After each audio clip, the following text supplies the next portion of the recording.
எந்த ஒரு விஷயம் நம்ம அச்சீவ் பண்றோம்னு நம்ம நினைக்கிறோமோ அது வந்து ஒரு ஹார்ட் ஒர்க்கோடவும் டெடிகேட்டடா நம்ம பண்ணா கண்டிப்பா என்னைக்கா ஒரு நாள் நடக்கும். எஸ், இந்த ஒரு அழகான மோட்டிவேஷனோட இந்த மார்னிங்கை ஸ்டார்ட் பண்ணிடலாம். நீங்க பார்த்துட்டு இருக்கிறது யோகா கனெக்ட்.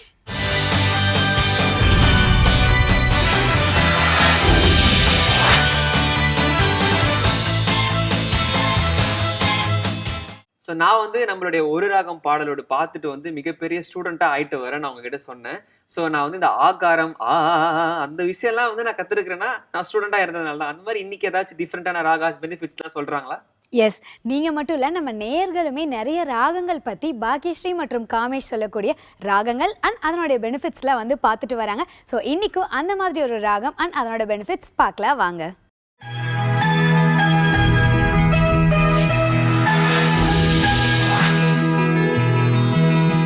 வணக்கம். இன்னைக்கு ஒரு ராகம் பாடலோடு என்ன ராகம் பற்றி பார்க்க போகிறோம் பாக்கியஸ்ரீ?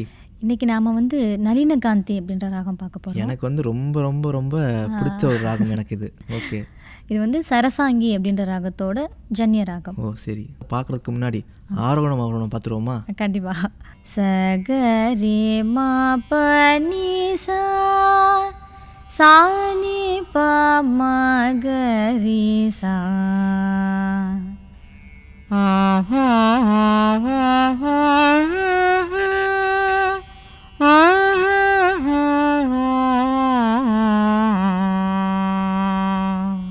ராகம் வந்து ஒரு வக்ர வர்ஜ ராகம். வக்ர வர்ஜ ராகம். ஆமாம், ஏன்னா இதில் நோட் ரொம்ப கம்மி. ஓ சரி. நமக்கு மொத்தமே வந்து அஞ்சு நோட் தான் வரும். சரி. இன்னொன்று வக்ரன்றதுனால நமக்கு ஜிக்ஸாக்ல மாறி வர்றதுனால வக்ர ராகம். சரி, எதனால வர்ஜ ராகம் அப்படின்னு சொல்கிறோம்? நோட் கம்மியாக வருது அதில் வந்து, அதனால தான். ஓ, ரொம்ப குறைவான ஸ்வரங்கள். வக்ர ஏன்னா நமக்கு சாக்கு அப்புறம் கா வருது, ரீ இல்லாமல் ஜிக்ஸாக்ல வந்து. சரி. ஃபர்ஸ்ட் நமக்கு ஆர்டர் வந்து ச ரீ தான், இங்கே சா கான்னு வருது, அதனால வக்ர ராகம். சரி. இந்த ராகத்தை பொறுத்த வரைக்கும் வந்து சினிமா பாடல்களும் சரி கர்நாடிக் பாடல்களும் சரி ரொம்ப ரொம்ப ரேர் தான். சரி சரி. எனக்கு தெரிஞ்சு நளினகாந்தியில் வந்து எனக்கெல்லாம் எங்கள் காலேஜ்லேயோ ஸ்கூல்லையோ எடுத்ததே கிடையாது. ஓ ஓ. இது நம்ம வந்து நம்ம சரி இந்த ராகம் நல்லா இருக்குது அப்படின்னு நம்மளா கற்றுக்கலாம், ஏன்னா ரொம்ப ரேரானது சொல்லி கொடுக்குறதுக்கே. ஓ சரி. அந்த மாதிரி. ஸோ எப்பவுமே ஒரு ராகத்தோட பெனிஃபிட்ஸ் நம்ம பார்ப்போம். அதே மாதிரி இந்த ராகத்தில் ஒன்று பார்த்துருவோம். இதுக்கும் வந்து அந்த அமைதிங்கிற கண்டிப்பாக வந்தே ஆகும். ஏன்னா இதில் வந்து நிறைய விஷயங்கள் இருக்குது. மன அமைதியாகும் இந்த ராகத்தை கேட்டாலோ பாடினாலோ, மன நிறைவு ஏற்படும் அப்படின்னு சொல்கிறாங்க. ஒரு சின்ன ஒரு பதட்டம் இருந்துச்சுன்னா அது நீங்கும் அப்படின்னு சொல்கிறாங்க. தூக்கமின்மை பிரச்சனை இருக்குன்னா அது வந்து கொஞ்சம் சீக்கிரமாக நம்ம அது மாற்றங்கள் ஏற்படும் அப்படின்னு சொல்கிறாங்க. அது மாதிரி நிறையா இருக்குது இதில். ஸோ இந்த ராகத்தில் வந்து பெனிஃபிட்ஸ் வந்து ஒரு எனக்கே தெரிஞ்சு ஒரு 7-8 பெனிஃபிட்ஸ் நிறையா இருந்துச்சு.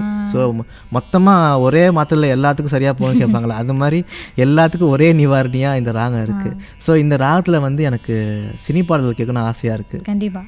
எந்த நெஞ்சில் நீங்காத தென்றல் நீதானா, இன்னம் எங்கும் நீ பாடும் திருதிருதில்லானா, இசையின் ஸ்வரங்கள் தேனா, இசைக்கும் கோயில் நீ தானா, எந்த நெஞ்சில் நீங்காத தென்றல் நீதானா, இன்னம் எங்கும் நீ பாடும் திருதிருதில்லானா. அதே மாதிரி மனம் விரும்புது அப்படின்னு ஒரு பாடு இருக்கும் இல்லையா, அதில் வந்து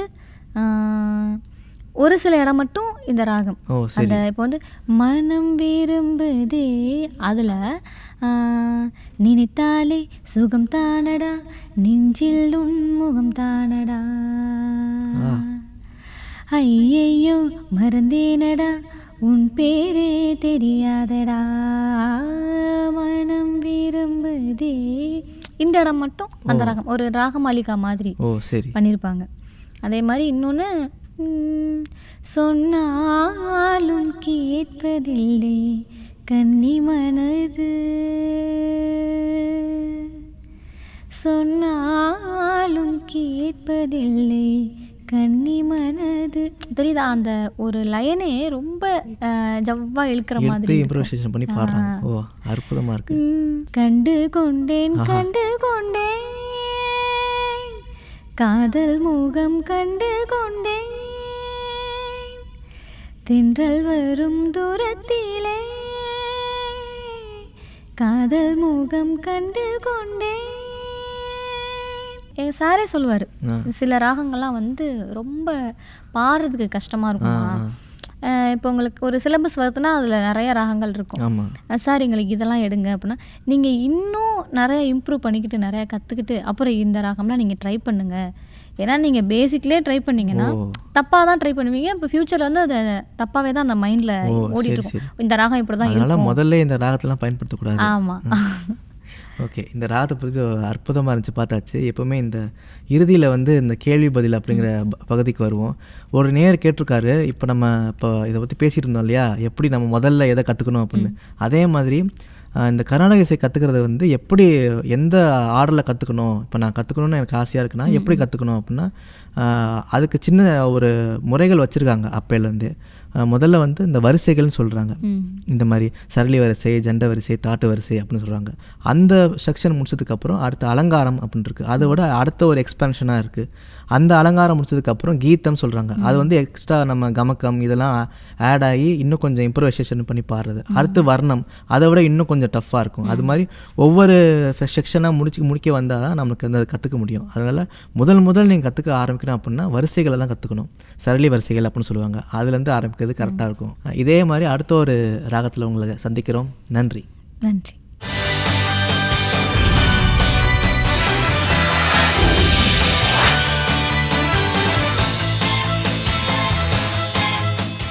எல்லாருக்குமே ஃபேவரட்டான ஒரு செக்மெண்ட் கிருத்திகாஸ் கிச்சன். ஸோ இன்னைக்கு என்ன மாதிரியான டிஷ் கிருத்திகா ராதாகிருஷ்ணன் மேம் செய்ய போறாங்க? இன்னைக்கு வந்து ரொம்ப டிஃப்ரெண்ட்டான டிஷ், நீங்களாம் வந்து பார்த்துருக்கவே மாட்டீங்க. அந்த ஒரு சூப்பர்பான டிஷ் தான் வந்து செய்ய போறாங்க. வாங்க போய் பார்த்து கற்றுப்போம்.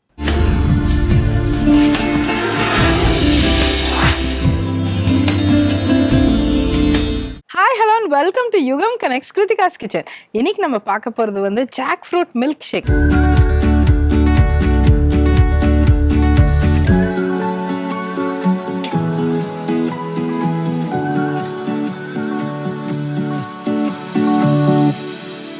ஜாக் ஃப்ரூட் வந்து சீசனல் ஃப்ரூட்டாக எப்பப்போ இருக்கோ இந்த மில்க் ஷேக்கை வந்து நீங்கள் சாப்பிட்டீங்கனாக்கா உங்களுக்கு சீசனல் ஃப்ரூட் சாப்பிட்ட நல்ல பயன்கள் இருக்கும். ஸோ இதோட ரெசிபி என்ன, இன்க்ரீடியன்ஸ் என்னென்ன அப்படின்ட்டு பார்க்கலாம். வெரி சிம்பிள், நீங்கள் ஈஸியாக நீங்கள் மார்னிங் நீங்கள் செஞ்சிடலாம். அதை ஜாக் ஃப்ரூட், கண்டென்ஸ் மில்க், காய்ச்சி ஆற வச்ச பால், ஏலக்காய் தூள், இது தாங்க இதுக்கு தேவையான பொருட்கள். It's so simple. ஆனால் இந்த ஜாக் ஃப்ரூட்டோட ஃப்ளேவர் அண்ட் நம்மளுக்கு ஒரு ஆஃப்டர் டேஸ்ட் எல்லாமே அவ்வளோ ப்ளசண்ட்டாக இருக்கும். தட் நம்மளோட மார்னிங்கே ரொம்ப ப்ளசண்ட்டாக இருக்கும் அது.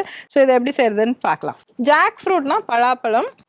இந்த மாதிரி பலாப்பழம் எப்பப்போ நம்மளுக்கு சீசனில் கிடைக்குதோ நம்ம இந்த மாதிரி அதை உரித்து எடுத்து அந்த சீடு பார்ட்டை நம்ம டிஸ்கார்ட் பண்ணிடுறோம் இந்த ரெசிபிக்கு. அண்ட் தென் இந்த மாதிரி பொடியாக நறுக்கிக்கோங்க. ஸோ இந்த மாதிரி ஃப்ரூட் ரெசிபீஸில் வந்து எவ்வளோ மேக்ஸிமம் நீங்கள் ஃப்ரூட்டை இன்க்ளூட் பண்ணிக்கிறீங்களோ அந்தளவுக்கு ரொம்ப நல்லா சூப்பராக இருக்கும். Okay, condense milk. ஸோ இதில் வந்து ஒரு 3 to 4 பெரிய டேபிள் ஸ்பூன் அந்தளவுக்கு ஆட் பண்ணிக்கலாம். காய்ச்சி ஆற வச்ச மில்க் கொஞ்சமாக ஆட் பண்ணிக்கலாம். பிளெண்ட் பண்ணிவிட்டு ரிமைனிங் நம்ம ஆட் பண்ணிக்கலாம். அஃப்கோர்ஸ் தென் இலைச்சி பவுடர், ஏலக்காய் தூள் கொஞ்சோண்டு,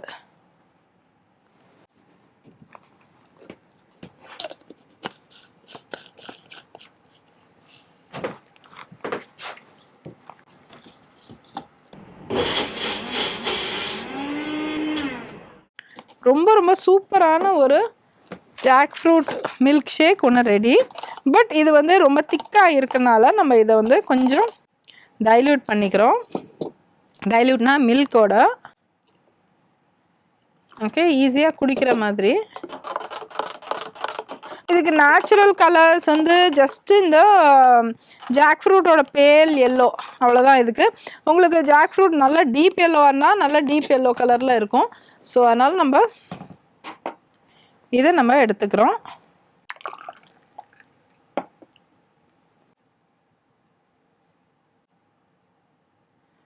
இதை நம்ம எடுத்து அப்படியே ஒரு டெக்கரேஷனுக்கு நம்ம ஆட் பண்ணிடலாம்.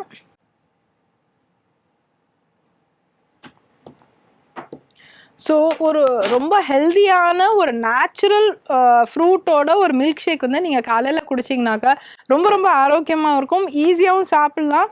நீங்கள் பிரேக்ஃபாஸ்ட்டை மிஸ் பண்ண மாட்டீங்க. அஃப்கோர்ஸ் ஹோல் ஃப்ரூட்டை சாப்பிட்றது ரொம்ப நல்லது தான். பட் ஆனால் இந்த ரெசிபி கீப்பிங் இன் மைண்ட் நீங்கள் பிரேக்ஃபாஸ்ட்டை ஸ்கிப் பண்ணாமல் இருக்கீங்களா அப்படிங்கிறது தான் இந்த ரெசிபியோட முக்கியமான கருத்து. ஸோ இப்போ வந்து இந்த ஜாக் ஃப்ரூட்டோட கேலரி கவுண்ட் அப்படின்னு கேட்டாங்கன்னா, ஏன்னா ஆக்சுவலாக வந்து sometimes it is very sweet also. இதில் வந்து என்னென்னா 100 grams ஆஃப் பலாப்பழம் எடுத்திங்கனாக்கா அதில் வந்து 120 கேலரிஸ் இருக்குது. ஸோ யூ கேன் ஆல்சோ இப்போ வந்து கொஞ்சம் கம்மி ஸ்வீட் உள்ள பலாப்பழமாக இருந்ததுனாக்கா நீங்கள் இந்த மாதிரி மில்க் ஷேக் போட்டு நீங்கள் அதை எடுத்து சாப்பிட்டுக்கலாம். ஸோ தட் உங்களுக்கு அதோட ஃபைபர் கண்டென்ட் மட்டும் உங்களுக்கு வரும், பட் கேலரி மைனஸாக இருக்கும். ஏன்னா எவ்வளோ தூரம் ஸ்வீட்டாக இருக்கும் அந்தளவுக்கு அது கேலரி கவுண்ட் அதிகமாக இருக்கும் அதுக்கு. ஸோ அதனால் வந்து இந்த நேச்சுரல் ஃபினாமினனை நம்ம யூஸ் பண்ணி நம்ம அட்வான்டேஜுக்கு இதை எடுத்துக்கலாம். So have a nice day and we'll meet you again tomorrow with yet another ரொம்ப டிஃப்ரெண்ட்டான recipe. Till then see you, bye. நன்றி, வணக்கம்.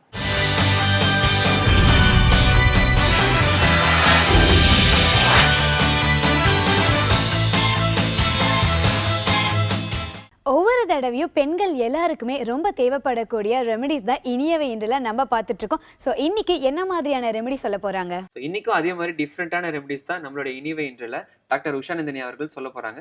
வாங்க போய் பார்ப்போம்.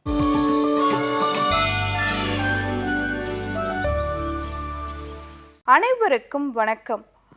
நான் doctor MS Ushanandini, Siddha physician, Lotus Women Care hospitals, PCOS speciality centre, Saibaba colony, Coimbatore, KK Nagar, Chennai.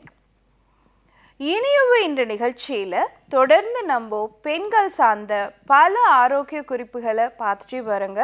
அந்த வகையில் இன்றைக்கி நம்ம சொல்லக்கூடியது நிறைய பேருக்கு இருக்கக்கூடிய ஒரு காமனான ப்ராப்ளம் தாங்க. எனக்கு அடிக்கடி கோவம் வருது, எதுக்குன்னே தெரியல, ஆனால் கோவம் அதிகமாக வருது, அதை எப்படி கண்ட்ரோல் பண்ணணும்னு தெரியலை அப்படிங்கிறது தான். ஸோ இந்த கோவத்தை கண்ட்ரோல் பண்ணுறதுக்கு மெடிடேஷன் பண்ணுங்கள், எக்ஸசைஸ் பண்ணுங்கள், ப்ரீதிங் பண்ணுங்கள், சரியாக போயிடும் அப்படின்னு நம்ம நிறைய பேர் சொல்கிறோம். ஆனால் இதெல்லாம் உட்காந்து பண்ண முடியணும்ல ஃபஸ்ட்டு. அப்போது பண்ண முடியலங்கும் பொழுது எப்படி கண்ட்ரோல் பண்ணுறது அப்படிங்கிறதான். நிறைய ரிவர்ஸில் கவுண்ட் பண்ணுங்கள், இல்லைனா வந்து கொஞ்சம் நேரம் அமைதியாக இருங்க, தண்ணி நிறையா குடிங்க, அந்த மாதிரிலாம் சொல்கிறோம். ஆனால் இதெல்லாம் பண்ணுறதுக்கு முன்னாடி நம்ம உணவுகளில் சின்ன சின்ன மாற்றங்களை கொண்டு வரலாம். கண்டிப்பாக நம்ம தியானம் பண்ணுறதும், மெடிடேட் பண்ணுறது, ப்ரீதிங் பண்ணுறது, தண்ணி குடிக்கிறது, இது எல்லாமே சப்போர்ட்டிவாக இருக்கும். ஆனால் அன்றாடம் உணவுகளில் நம்ம செய்யக்கூடிய சில தவறுகளும் நம்மளை இந்த மாதிரி ஸ்ட்ரெஸ் உருவாக்குறதுக்கு காரணமாக இருக்கலாம். ஸோ அந்த மாதிரி உணவு முறை மாற்றங்களை நீங்கள் மாற்றி அமைக்கும் பொழுது, உணவு பழக்கத்தை நீங்கள் மாற்றி அமைக்கும் பொழுது உங்களுடைய கோபத்தை உங்களால் கட்டுப்படுத்திக்க முடியுங்க. அந்த மாதிரி என்னென்ன விஷயங்களெல்லாம் நீங்கள் மாற்றிக்கணும் அப்படிங்கிறத பற்றி தான் இன்றைக்கி நம்ம பார்க்க போகிறோம்.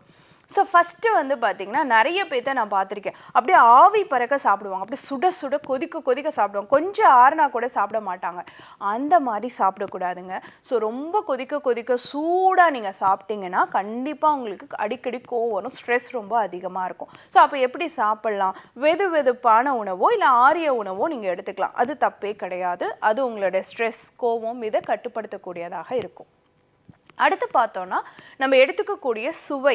நிறைய பேத்துக்கு அந்த காரசாரமாக சாப்பிடணும், நிறைய காரம் இருக்கணும், நிறைய உப்பு இருக்கணும். நிறைய பெண்களுக்கு பார்த்திங்கன்னா புளிப்பு சுவை ரொம்ப பிடிக்கும். ஸோ யாரெல்லாம் நிறைய காரம், உப்பு, புளிப்பு சேர்த்திக்கிறோமோ அவங்களுக்கு பார்த்திங்கன்னா நிறைய கோவம் வருங்க. ஸோ அதனால் என்ன பண்ணணும்னா, இந்த சுவைகளை உங்களுக்கு பிடித்த சுவைகளாக இருந்தாலும் அதை கம்மி பண்ணி நீங்கள் சாப்பிடும் பொழுது உங்கள் பாடியில் நடக்கிற அந்த கெமிக்கல் ரியாக்ஷன்ஸை உங்களால் கட்டுப்பாட்டுக்கு கொண்டு வர முடியும். உங்கள் கோவம் குறையறதுக்கான சான்சஸ் இருக்குது.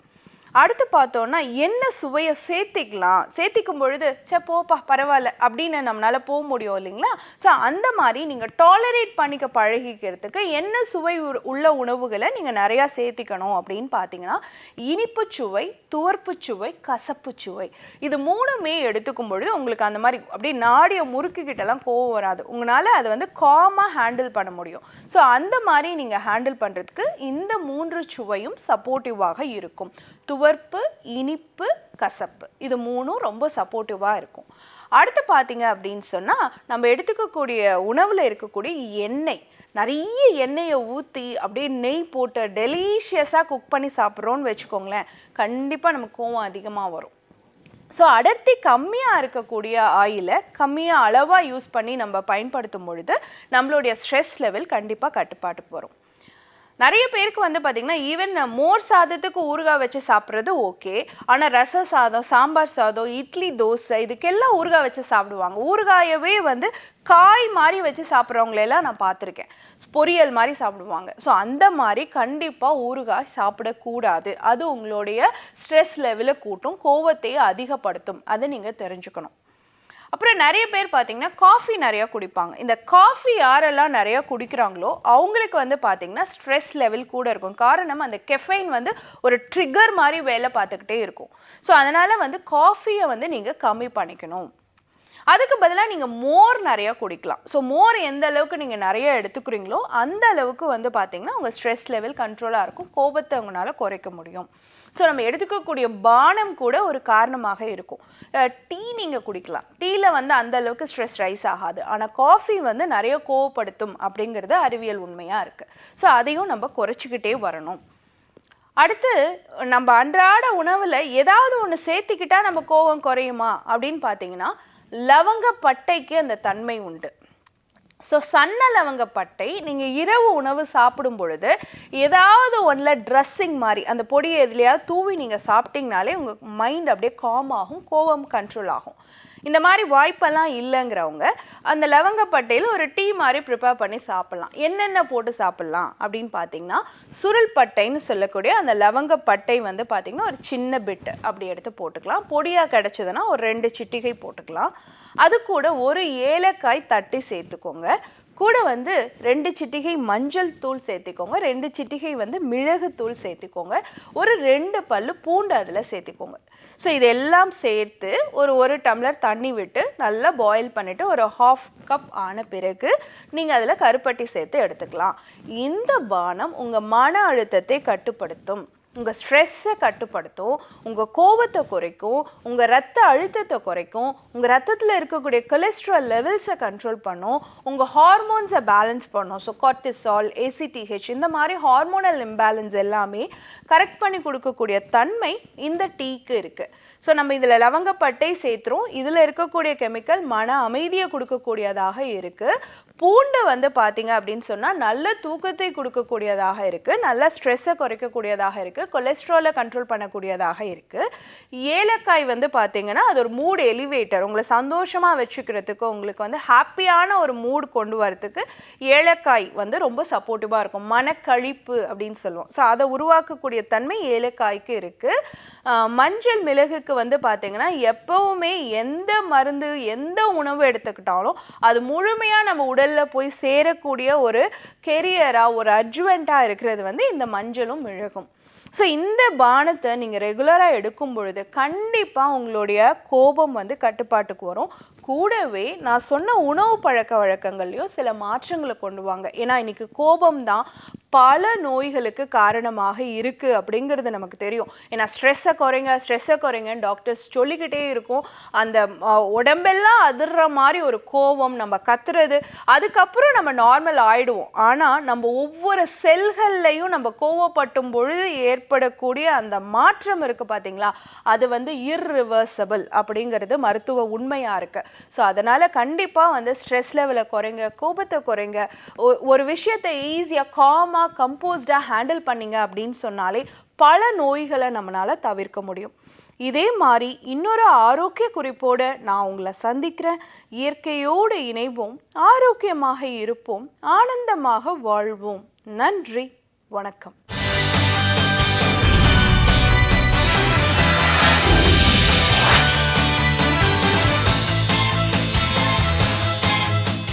நம்ம அறிவோம் ஆரோக்கியம்ல வந்து பாத்தீங்கன்னா டாக்டர் ஜெயரூபா அவர்கள் டிஃப்ரெண்டான ரெமடிஸ்லாம் நிறைய கொடுக்குறாங்க ஹெர்பல் ரிலேட்டடா. இன்னைக்கு ஏதாச்சும் இந்த மாதிரி தராங்களா? எஸ், இன்னைக்கும் அறிவும் ஆரோக்கியம்ல நம்ம நேயர்கள் எல்லாத்துக்குமே மூலிகை சம்பந்தப்பட்ட ஒரு ரெமெடி தான் ஷேர் பண்ண போறாங்க. ஸோ வாங்க போய் பார்க்கலாம்.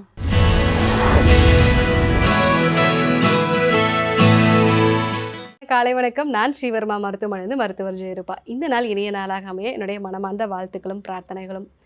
ஒற்றை தலைவலி அதை சரி செய்யக்கூடிய ஒரு டீ பற்றி தான் நம்ம இன்றைக்கி பார்க்க இருக்கோம். இந்த ஒற்றை தலைவலி அப்படிங்கிறது வந்து மக்கள் தொகையில் கிட்டத்தட்ட 15% நபர்களை வந்து பாதிக்கக்கூடியது. அதுலேயும் வந்து பெண்களை தான் வந்து அதிகமாக பாதிக்கக்கூடிய ஒரு பிரச்சனையாக இருக்குது. அதுவும் 30 வயதுக்கு மேலே 45 வயதுக்குள்ளே இருக்கக்கூடிய பெண்களை அதிகமாக பாதிக்கக்கூடியது இந்த ஒற்றை தலைவலி. இந்த ஒற்றை தலைவலி வந்து பரம்பரையாக வர்றதுண்டு.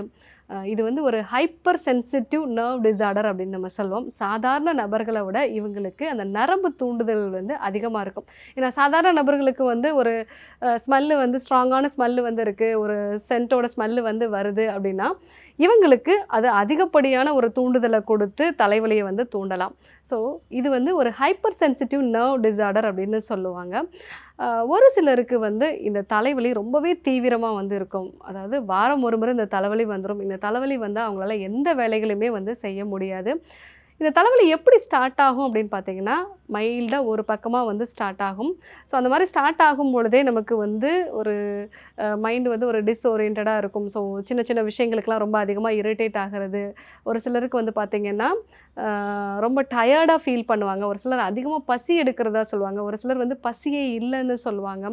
ஒரு சிலர் வந்து நல்லா தூங்கணும் போல் இருக்குது, ஆனால் ஒரு மைண்டு இரிட்டேட்டாக இருக்குன்னு சொல்லுவாங்க. ஒரு சிலர் வந்து கண்ணுக்கு முன்னாடி வந்து ஜிக்ஜாக் லைன்ஸ்லாம் வருது அப்படின்னுலாம் சொல்லுவாங்க. இதெல்லாம் தலைவலி வரதுக்கு முன்னாடி இருக்கக்கூடிய அறிகுறிகள்.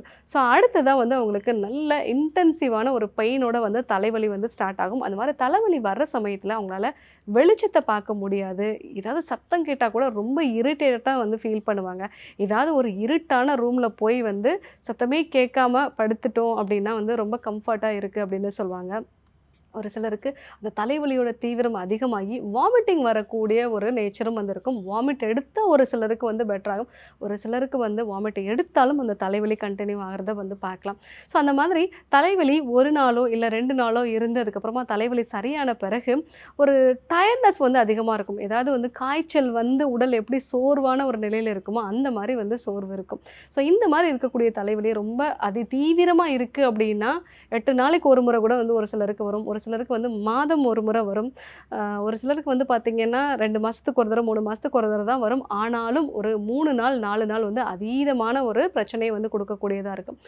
ஒரு சில பெண்களுக்கு அந்த பீரியட்ஸ் வரக்கூடிய நாட்களில் மட்டும் அவங்களுக்கு வந்து தலைவலி வரதை பார்க்கலாம். அந்த தலைவலியோடு அவங்களுக்கு ஒன்ஸ் அந்த பீரியட்ஸ் வந்துருச்சு அப்படின்னா அந்த தலைவலி வந்து சரியாயிடும். இதுவும் வந்து மென்ஸ்ட்ரல் மைக்ரைன் அப்படின்னு சொல்லுவோம். எதெல்லாம் இந்த மைக்ரைனை வந்து ஸ்டிமுலேட் பண்ணும் அப்படின்னா ஹார்மோன்ஸ். முக்கியமாக நம்ம உடம்புல ஹார்மோனல் இம்பேலன்ஸ் இருந்தது அப்படின்னா அவங்களுக்கு அடிக்கடி இந்த மைக்ரைன் தலைவலி வந்து வரலாம். நிறைய 30 வயதுக்கு மேலே இருக்கக்கூடிய பெண்களுக்கு வந்து பார்க்கும்பொழுது பீரியட்ஸ் இர்ரெகுலாரிட்டியோட கூடவே இந்த தலைவலியும் இருக்குது. இல்லை ஆரம்ப கட்டத்தில் அவங்களுக்கு தலைவலி உண்டாகி அதை தொடர்ந்து வந்து அவங்களுக்கு பீரியட்ஸ் இர்ரெகுலாரிட்டியை நம்ம வந்து பார்க்குறோம். ஸோ ஹார்மோனல் இம்பேலன்ஸ் வந்து ஒரு முக்கியமான காரணம். அது மட்டும் இல்லாமல் ஒரு சிலருக்கு வந்து ரொம்ப அதிகமாக ஸ்ட்ரெஸ் ஆகக்கூடிய நேச்சர், மற்றவங்கள விட வந்து அதிகமாக ஸ்ட்ரெஸ் ஆகக்கூடிய நேச்சர், சின்ன சின்ன விஷயத்துக்கெலாம் அதிகமாக வந்து அவங்க கோபப்படக்கூடியதோ இல்லை வந்து வருத்தப்படக்கூடிய ஒரு நேச்சரும், இதனால் தூக்கம் வந்து தடைப்படுறது, இதுவும் வந்து ஒரு முக்கியமான காரணமாக இருக்குது. மூன்றாவதாக ஒரு சில உணவுகள் வந்து அவங்களுக்கு ஒத்துக்கொள்ளாத ஒரு நிலை இருக்கலாம். ஃபார் எக்ஸாம்பிள், நம்ம மைக்ரைனால் பாதிக்கப்பட்ட பெண்களை வந்து பார்க்கும்பொழுது நிறைய பெண்களுக்கு வந்து பால் சார்ந்த பொருட்களை ஒரு அலர்ஜி இருக்குது. ஆனால் அவங்களுக்கு அதை பற்றி ஒரு அவேர்னஸ் இல்லாமல் என்ன பண்ணுவாங்க அப்படின்னா, எப்போல்லாம் தலைவலி வருதோ அப்போல்லாம் நான் ஒரு காஃபி குடித்தா பெட்டர் ஆவேன் அப்படின்னு சொல்லிட்டு நல்ல பால் கலந்த ஒரு காஃபி எடுத்துக்கும் பொழுது அவங்களுக்கு நாளடைவில் வந்து அதுவே ஒரு ட்ரிகர் பாயிண்ட்டாக இருக்குது. ஸோ எந்தெந்த உணவுப் பொருட்கள்லாம் வயிற்றுக்கு மந்தத்தை கொடுக்குதோ, அதே மாதிரி அந்த உணவுப் பொருட்கள் சாப்பிட்ட பிறகு ஒரு அசௌகரியமோ இல்லை ஒரு டயர்ட்னஸோ இருக்கும், அந்த உணவுப் பொருட்கள்லாம் வந்து உங்களுக்கு மைக்ரைனை ட்ரிகர் பண்ணக்கூடிய ஒரு நேச்சர் இருக்கும். ஒரு சிலர் ஏதாவது ஒரு ட்ராவல் பண்ணினேன்னா எனக்கு வந்து தலைவலி ஸ்டார்ட் ஆயிரும் டாக்டர், இல்லை கொஞ்ச நேரம் வெயிலில் நின்று நான் வந்து துணி காய போட்டேன்னா, இல்லை வந்து வெயிலில் வந்து நான் ஒரு மார்க்கெட்டுக்கு போயிட்டு வந்தேன்னா எனக்கு வந்து தலைவலி அதிகமாகிடும் அப்படின்னு சொல்லுவாங்க. இது எல்லாமே நம்ம சுற்றி இருக்கக்கூடிய அந்த வெப்பநிலை, இந்த வெப்பநிலை மாற்றத்தை நம்மளால் வந்து ஏற்றுக்கொள்ள முடியாத ஒரு நிலை, இதனால் வந்து தலைவலி உருவாகலாம். அதாவது நம்மளுடைய நரம்புகளை வந்து கொஞ்சம் ஒரு தூண்டுதல் தரக்கூடிய விஷயங்கள், மற்றவங்களுக்கு அது நார்மலாக இருக்கும், நமக்கு வந்து அந்த ஒரு ஸ்மெல்லோ இல்லை வந்து ஒரு ஹீட் வந்து அதிகமாக இருக்கிறது, அதே மாதிரி வந்து தூக்கம் வந்து கொஞ்சம் தடைப்படுறது, இது எல்லாமே வந்து இந்த மைக்ரைனை வந்து ட்ரிகர் பண்ணலாம். ஸோ இந்த மாதிரி சூழ்நிலையில் வந்து நம்ம குடல்லிருந்து சுரக்கக்கூடிய சில வகையான இந்த நியூரோ டிரான்ஸ்மிட்டர் வந்து இந்த வலிகளை குறைக்கக்கூடிய தன்மை இருக்கும். அதில் முக்கியமாக நம்ம குடல்லேருந்து சுரக்கக்கூடிய செரட்டோனின் அப்படிங்கிறது வந்து நமக்கு வலிகள் வந்து அதிகமாக உருவானாலும் அதை வந்து நம்மளால் பேலன்ஸ்டாக கொண்டு போகிறதுக்கு, அதாவது பெயினை வந்து நம்ம பேலன்ஸ்டாக கொண்டு போகிறதுக்கான ஒரு நிலையை வந்து உருவாக்கும். ஸோ அந்த மாதிரியான ஒரு டீ வந்து எடுத்துக்கும் பொழுது உங்களுக்கு அந்த மைக்ரைன்லேருந்து நாளடைவில் கொஞ்சம் கொஞ்சமாக நீங்கள் வந்து மாறுதல்களை வந்து பார்க்கலாம். ஸோ அதுக்கு வந்து நம்ம சொல்லக்கூடிய இந்த டீ வந்து பயன்படுத்துங்க. இந்த டீயில் வந்து ஜீரகம், சோம்பு, தனியா, அது கூட வந்து எலுமிச்சை சாறு சேர்ந்து இந்த டீ வந்து நம்ம தயாரிக்கலாம். ஸோ இந்த டீ எப்படி தயாரிக்கிறதுன்னு நம்ம இப்போ பார்க்கலாம். காலையில் எழுந்த உடனே உடல் சோர்வு இருக்கிறது, தலைவலி உண்டாகிறது, இரவில் சரியான தூக்கம் இல்லாதது, இது எல்லாத்தையும் சரி செய்யக்கூடிய டீ எப்படி செய்யறதா நம்ம பார்க்க இருக்கோம். இதுக்கு தேவையான பொருட்கள் என்னங்கிறத பார்த்துலாம். கொத்தமல்லி விதைகள் வந்து வச்சுருக்கோம், 1/2 டீஸ்பூன் அளவுக்கு ஜீரகம், 1/2 டீஸ்பூன் அளவுக்கு சோம்பு, ஒரு சின்ன துண்டு அளவுக்கு இஞ்சி, ஒரு 1/2 எலுமிச்சை. ஸோ இப்போ இந்த டீ தயாரிக்கிறது எப்படின்னு நம்ம பார்க்கலாம். ஒரு 150 ml தண்ணீர் வந்து நம்ம சேர்த்துக்கலாம். 1 டீஸ்பூன் அளவுக்கு கொத்தமல்லி விதைகள், 1/2 டீஸ்பூன் அளவுக்கு ஜீரகம், 1/2 டீஸ்பூன் அளவுக்கு சோம்பு, ஒரு சின்ன துண்டு அளவுக்கு இஞ்சி, இதை வந்து நம்ம இடித்து சேர்த்துக்கலாம்.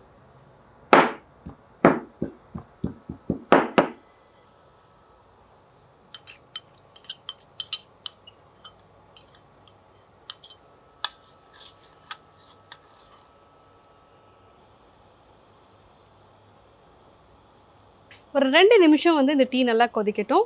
இந்த டீ இப்போ ரெடி ஆகிடுச்சு. அடுப்பை ஆஃப் பண்ணிவிட்டு ஒரு 1/2 எலுமிச்சையை வந்து இதில் பிழிஞ்சு விட்டுக்கலாம்.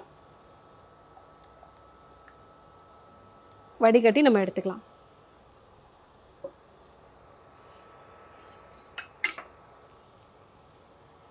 இந்த டீயை காலையில் எழுந்த உடனே நீங்கள் வந்து ஃபஸ்ட்டாக இந்த டீ வந்து எடுத்துக்கலாம். அந்த மாதிரி எடுத்துக்கும் பொழுது உங்களோட டயர்ட்னஸ் வந்து நல்லா குறையும். ஸோ கண்டிப்பாக அந்த டீ எடுத்துக்கோங்க. இந்த மைக்ரைனுக்கான இந்த டீயை வந்து நீங்கள் அப்பப்போ வந்து பயன்படுத்தலாம். எப்போல்லாம் வயிறு கொஞ்சம் உப்புசமாக இருக்கோ நீங்கள் அப்போ இந்த டீயை வந்து பயன்படுத்தலாம். அதே மாதிரி நான் வெளியில் வந்து வெயிலில் போயிட்டு வந்தேன், எனக்கு ஒருவேளை தலைவலி வந்துருமோ அப்படின்னு யோசிக்கும் பொழுதே நீங்கள் இந்த டீயை வந்து நீங்கள் எடுத்துக்கலாம். நீங்கள் என்னென்னலாம் உங்களுக்கு ட்ரிகர் பண்ணுதோ அந்த விஷயங்கள் எல்லாத்துலேயுமே வந்து அந்த மாதிரியான ஒரு சுச்சுவேஷன்ஸில் கண்டிப்பாக இந்த டீயை வந்து முன்னாடியே வந்து நீங்கள் எடுத்துக்கலாம். ஒரு பீரியட்ஸ் வரப்போகுது, எனக்கு எப்போவுமே பீரியட்ஸ் வரதுக்கு முன்னாடி தலைவலி வரும்னா இந்த டீயை வந்து நீங்கள் அந்த டைமில் வந்து பயன்படுத்தலாம்.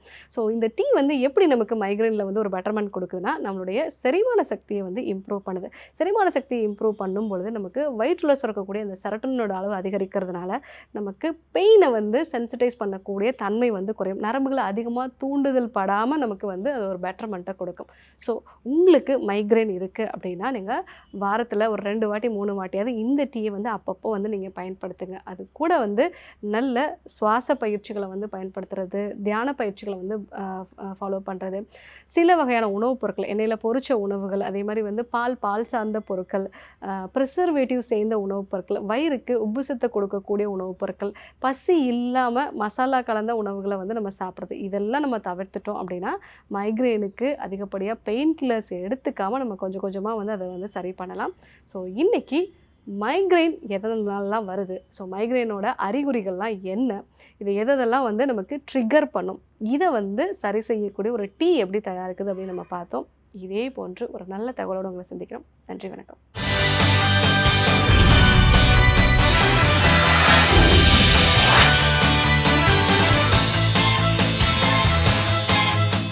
ஸோ ஒரு சில கதைகள்லாம் கேட்கும் பொழுது நம்ம அந்த கதையில் இருக்கிற அந்த கேரக்டராக மாறி நம்ம எக்ஸ்ப்ளோர் பண்ண ஆரம்பிச்சிருவோம். அந்த மாதிரி ஒரு டைம் அவங்க சொல்கிற ஸ்டோரிஸ் பயங்கர இன்ஸ்பைரிங்காக இருக்கும். இன்னைக்கு அந்த மாதிரி எதனா ஒரு கதை வச்சுருக்காங்களா? கண்டிப்பாக நம்ம நேயர்களுக்காகவே ஒரு சூப்பர் மோட்டிவேஷ்னலான ஸ்டோரி தான் இன்னைக்கு புதுகை பாரதி மேம் சொல்ல போகிறாங்க. வாங்க போய் கேட்கலாம்.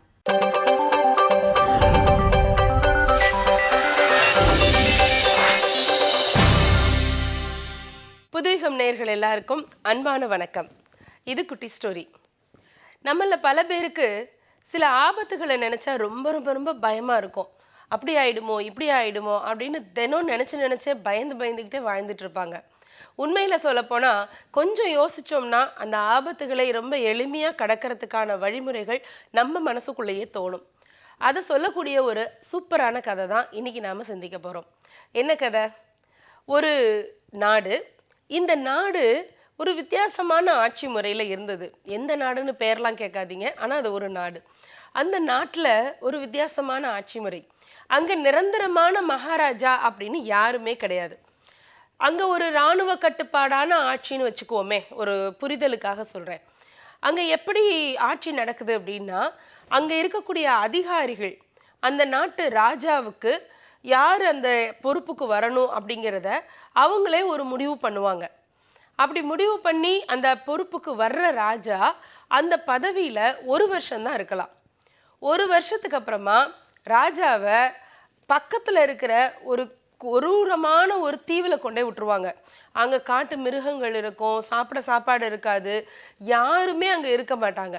அது ஒரு மரண தீவுன்னு வச்சுக்கோங்களேன். இந்த நாட்டிலேருந்து கொஞ்சம் கடல் பயணம் போய் தள்ளி இருக்கக்கூடிய அந்த தீவு. அவ்வளோ சுலபமாக போயிடலாமே தவிர திரும்பி வரவே முடியாது. அப்படி ஒரு தீவு. இப்படி ஒரு வினோதமான ஒரு சட்டம் அந்த நாட்டில் இருந்துச்சு. பல பேருக்கு ராஜா அப்படிங்கிற பொறுப்போட இருக்கணுங்கிறதுல ஆசை இருந்தாலும் கூட 1 வருஷம்தான், அதுக்கப்புறம் அல்பமாக உயிரை விடணுமா அப்படிங்கிறதுனால இந்த பொறுப்பும் வேணாம், ராஜாங்கிற பட்டமும் வேணான்ட்டு அப்படியே ஓடிக்கிட்டே இருப்பாங்க. ஆனாலும் அங்கே இருந்த ஆட்சியில் இருந்த அதிகாரிகள் அதை விடுறதே கிடையாது. அவங்களுக்கு ஒரு நம்பிக்கை, மகாராஜா அந்த சிம்மாசனத்தில் யார் உக்காடுறாங்களோ அதோட அவங்களுடைய இது முடிஞ்சு போயிடுது, 1 வருஷத்துக்கு மேலே இருக்கக்கூடாது அப்படின்னு ஒரு வினோதமான நம்பிக்கையை வச்சுட்டு ஆட்சியை நடத்திக்கிட்டே இருந்தாங்க. நாட்டில் பல பேர் முதல்ல எல்லாம் ராஜாவாக வர்றதுக்கு விருப்பப்பட்டாலும் கூட ஏன்னா இந்த தண்டனையை நினச்சி பயந்து இல்லை நான்லாம் வரல அப்படின்னு ஓடிக்கிட்டே இருந்தாங்க. இப்படி ஒரு கட்டம் போகிறத பார்த்த உடனே அந்த அதிகாரிகள் ஒரு முடிவு பண்ணாங்க. அங்கே ராஜாவாக உட்கார்ற அந்த வயதில் இருக்கக்கூடிய நல்ல வீரமான ஆண்கள் அவங்களுடைய பெயர் பட்டியலை எடுத்தாங்க. அதில் சீட்டு குலுக்கி போட்டு யாருக்கு பேர் வருதோ அவனை பிடிச்சி உக்காத்தி வைக்கிறது அந்த சீட்டில். அவன் தான் 1 வருஷத்துக்கு ராஜா. 1 வருஷத்துக்கு அப்புறம் அவனை கொண்டு போய் அங்கே விட்டுறது. அங்கே தான் சோறு தண்ணி இல்லை, சிங்கம், புலி, கரடி எல்லா காட்டு மிருகங்களும் இருக்கா, அதில் ஏதாவது ஒன்று அடித்து சாப்பிட்றோம். அதனால் அவன் அதுக்கப்புறம் அவ்வளோதான், திரும்பியே வர முடியாது, அவன் குடும்பத்துக்கும் அவன் கிடையாது அப்படின்ட்டு இந்த பெயர் பட்டியலை வச்சுட்டு சீட்டு குலுக்கி போட ஆரம்பித்தாங்க. கட்டாயமாக சீட்டு குலுக்கி யார் பேர் வருதோ அவங்க அந்த மகாராஜா சிம்மாசனத்தில் உட்காரணும், 1 வருஷத்துக்கு ஆட்சி பொறுப்பை செய்யணும் தான். இப்படி ஒரு கொடுமையான வினோதமான ஒரு முறை போய்கிட்டே இருந்தது அங்கே. அந்த நேரத்தில் ஒரு இளைஞன் வந்தான். அவனுடைய பெயர் அந்த பட்டியலில் இருந்தது. அவனுடைய பெயரை செலக்டும் பண்ணிட்டாங்க. இப்போ என்ன ஆயிடுச்சுன்னா அந்த பையனுக்கு சிம்மாசனத்தில் உட்காத்தி வச்சுட்டாங்க. ஆனால் அந்த 1 வருஷமும் ராஜ மரியாதைனா ராஜபோக உபச்சாரம் தான். அவனுக்கு பெரிய மாளிகை என்ன, அந்தப்புறம் என்ன, அவனுக்கு பணி செய்யறதுக்கு அவ்வளோ வேலையாட்கள் என்ன, நல்ல சுவையான வகையான சாப்பாடு என்ன, போட்டுக்கிறதுக்கு அப்படி ஒரு பட்டாடை, நகை, ஆபரணங்கள், பெரிய அதிகாரம். அந்த 1 வருஷத்தில் அவன் வச்சது தான் சட்டம். அப்படி ஒரு வருஷமும் ராஜபோகமாக இருக்கலாம், ஆனால் அதுக்கப்புறம் உயிரை விடுற மாதிரி ஆயிரும். இந்த இளைஞனையும் பிடிச்சி கொண்டு வந்து உக்காத்தி வச்சாங்க. இவனுக்கு பயம்தான் முதல்ல அப்படின்னாலும் கூட சில சமயம் ஒரு சிக்கலில் போய் மாட்டும் போது மூளை பிரகாசமாக வேலை செய்யும்ல, அது மாதிரி அவனுக்கு வேலை செஞ்சிச்சு. 1 வருஷம் சூப்பராக ஆட்சி பண்ணினான். அவன் கொஞ்சம் புத்திசாலியான இளைஞனும் கூட. எல்லாருக்கும் வேண்டிய உதவி எல்லாம் செஞ்சான், வரிகளை எல்லாம் குறைச்சான், நாட்டில் தொழில் பெருகிறதுக்கான நிறைய வாய்ப்புகளை உருவாக்கினான், இளைஞர்களுக்கு நிறைய போர் பயிற்சிகள், அதே மாதிரி குழந்தைகளுக்கு கல்வி எல்லாம் செய்யறதுக்கான நிறைய திட்டங்களை செயல்படுத்தினான். அதே நேரத்தில் அவனும் சந்தோஷமாக இருந்தான். அவன் குடும்பத்தோடு வந்து மாளிகையில் இருந்தான். அவன் மனைவி குழந்தைகளோடு அந்த புறத்தில் அவ்வளோ சந்தோஷமாக தான் இருந்துட்டு இருந்தான். 1 வருஷம் போச்சு. இந்த 1 வருஷத்தில் நாளையோட மகாராஜா பதவி அவனுக்கு முடிய போகுது. இன்னும் 24 மணி நேரம் தான் இருக்குது. அப்போ முதல் நாள் அன்னைக்கு அந்த நாட்டு மந்திரி அதிகாரி வந்து சொல்கிறாரு, ராஜா நாளையோட உங்களுடைய இந்த ராஜாங்கிற பதவி முடிய போகுது, நாளன்னைக்கு உங்களை கொண்டு போய் அந்த தீவில் விட்டுருவோம், நாங்கள் யாரும் கூடலாம் வரவே மாட்டோம், கப்பலில் மட்டும் அனுப்பிச்சி விடுவோம், கப்பலும் உங்களை இறக்கி விட்டு திருப்பி வந்துடும் அப்படின்னு. உங்களுக்கு நீங்கள் சிறப்பாக ஆட்சி பண்ணதுனால உங்களுக்கு ஒரே ஒரு சலுகை மட்டும் தர்றோம் அப்படின்னு. என்ன சலுகை? இது வரைக்கும் ஆட்சி பண்ணவங்களையெல்லாம் அந்த யார் ராஜாவுடைய சிம்மாசனத்தில் உட்காந்தாங்களோ அவங்கள மட்டும்தான் கொண்டு போய் நாங்கள் விட்டோம். ஆனால் உங்களுக்கு ஒரு சின்ன சலுகை என்னன்னா, நீங்கள் விரும்பினா உங்கள் குடும்பத்தையும் கூட்டிகிட்டு போகலாம் அப்படின்னாங்க. இது எவ்வளோ பெரிய கொடுமை பாருங்கள். இவன் போய் தனியாக மாட்டுறதே பெரிய பிரச்சனைன்னா, குடும்பத்தோட போய் அங்கே மாட்டினா குழந்தைங்க பெரியவங்கெல்லாம் என்ன ஆவாங்க? இப்போ அந்த மந்திரி இப்படி சொன்னார், ராஜா நாளைக்கு நான் பதில் சொல்கிறேன், நீங்கள் போயிட்டு வாங்க, அதான் நாளன்னைக்கு தானே என்ன கொண்டு போய் விட போகிறீங்க, என்ன 1 நாள் நேரம் இருக்குல்ல, போங்கன்ட்டாரு. அடுத்த நாள் முடிஞ்சுது. மறுநாள் காலை அதிகாலை பொழுது விடிஞ்சுது. மகாராஜா பதவிக்கான அந்த கால அவகாசம் முடிஞ்சுது. மகாராஜா குடும்பத்தோட தயாராக நிற்கிறாரு கப்பலில் ஏறுறதுக்கு. இந்த அதிகாரிகளுக்கு ஆச்சரியம், எப்படி நீங்கள் அதுக்குள்ளே இப்படி ஒரு முடிவெடுத்தீங்க? அந்த தீவுக்கு போனால் சாப்பாடு தண்ணி கிடையாது, மிருகங்கள் அங்கே எப்போ வேணாலும் வந்து தாக்கலாம், உயிர் போயிடும், திரும்பி வரவே முடியாது, ஆனால் நீங்கள் குடும்பத்தோடு வந்து நின்றுட்டுருக்கீங்க அப்படின்னு. என்னை கொண்டு போய் விடியா நீ அப்படின்னாரு. எல்லாரையும் கப்பலில் ஏற்றினாங்க. தீவில் கொண்டு போய் விட்டாங்க. போய் இறக்கி விடுற போது தான் அந்த மந்திரியும் கூட போன அந்த காவலாளியும் கவனிக்கிறாங்க என்ன நடந்திருக்கு அப்படின்னா, இந்த 1 வருஷம் இந்த ராஜா பதவியில் இருந்தான் இல்லையா, அவன் அப்போவே முடிவு பண்ணிட்டான், இன்னும் 365வது நாள் முடிஞ்ச உடனே நம்மளை கொண்டு வந்து தீவில் விட போகிறாங்கன்னு தெரிஞ்சது இல்லையா. பதவி ஏற்ற அன்றைக்கே டே 1லேருந்தே அவன் கொஞ்சம் கொஞ்சமாக அவனுடைய அதிகாரத்தை பயன்படுத்தி அவனுடைய அந்த வேலையாட்கள், காவலாளிகள், கட்டடக்கலை நிபுணர்கள் எல்லாரையும் அந்த தீவுக்கு பேட்சாக கப்பலில் அனுப்பி அங்கே இருந்த அந்த காடுகளை எல்லாம் திருத்தி, மிருகங்கள் எல்லாம் தனியாக ஒரு பக்கம் இருக்கிற மாதிரியும் அந்த மிருகங்களுடைய தாக்குதலில் பயப்படாமல் வாழற மாதிரி ஒரு பெரிய மாளிகையையும் அங்கே கட்டி வச்சுட்டான். அதே நேரத்தில் அங்கே நிறைய பழ மரங்கள், பயிர்கள் எல்லாவற்றையும் வச்சு அதெல்லாம் வளரவும் ஆரம்பிச்சிருச்சு. அவனுக்கு ரொம்ப நம்பிக்கையான சில வேலையாட்களையும் அங்கே கொண்டு போய் ரகசியமாக இந்த 1 வருஷத்தில் இறக்கிட்டான்.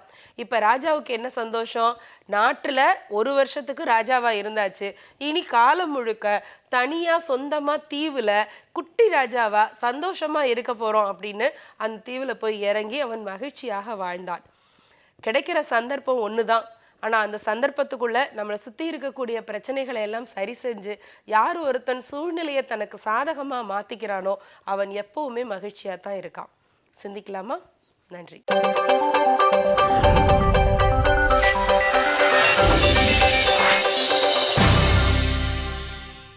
ஓகே, எல்லாருமே ஒரு சூப்பரான கதை கேட்டுட்டு வந்திருப்பீங்க. இதே மாதிரி இன்னொரு ஒரு சூப்பரான எபிசோட்ல நாங்கள் உங்களை சந்திக்கிறோம். Until this is bye bye from Ashika and G. இது உங்க ஃபேவரட் ஷோ யுகம் Ganesh.